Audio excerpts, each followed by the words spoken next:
Hi, we're at the Global Sustainable Development Congress GSDC 2026 at Jakarta.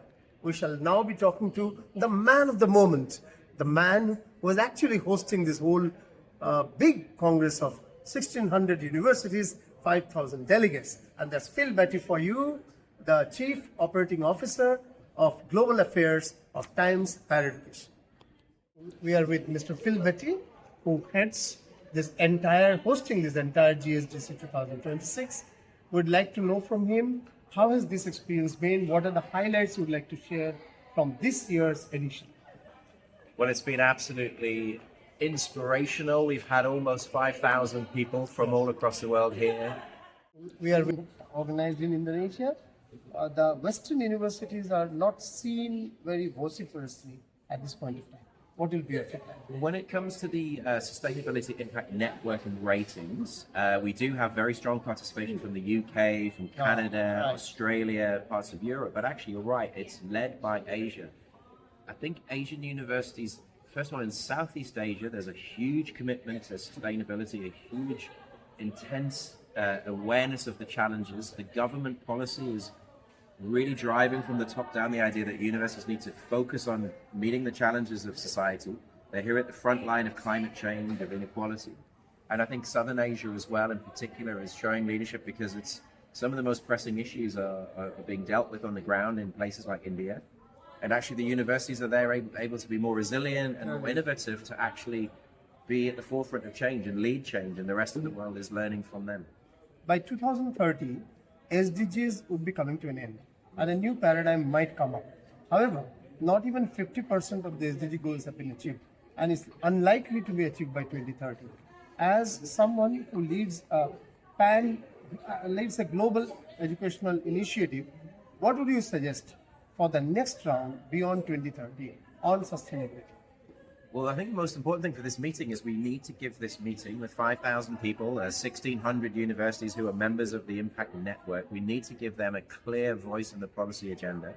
We need to make sure, I think, universities are actually much more prominent in the conversations about how do we deliver the goals, because they're educating the future workforce, they're educating future sustainability leaders, they're creating the new knowledge and the new technologies that might help us through this crisis, this global crisis. So I think the voice for this community needs to be heard very strongly, and it means that we have to keep high expectations.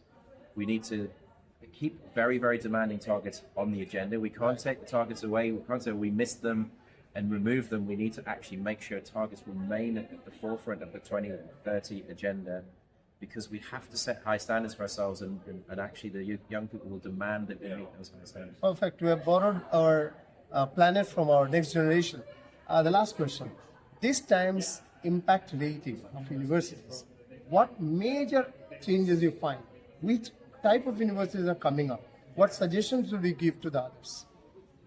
Well, I think the most important thing I've seen in their rankings is actually, again, universities concentrating on their unique strengths. Right. It's a very diverse rating system. You know, the traditional world rankings have all the rich Western universities, Harvard and Stanford and MIT, they dominate. We don't want a ranking that just replicates existing Western privileges and the existing hierarchies of prestige.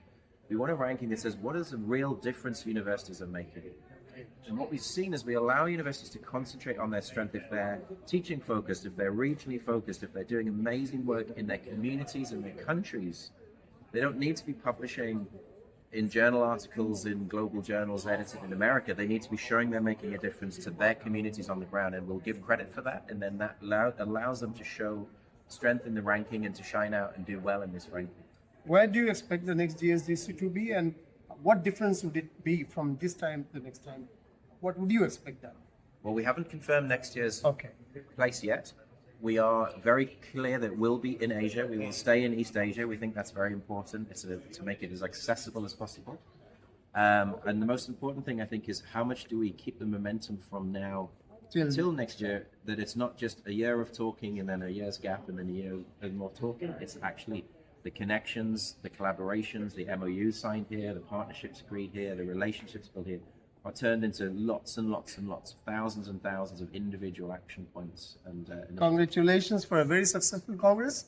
Hope the spirit of this Congress is taken into the operations of each of the universities who are represented here, each of the 1600 universities in the network. Thank you. That was Phil Baty, and we're reporting from Jakarta from the Global Sustainable Development Congress 2026. Excellent.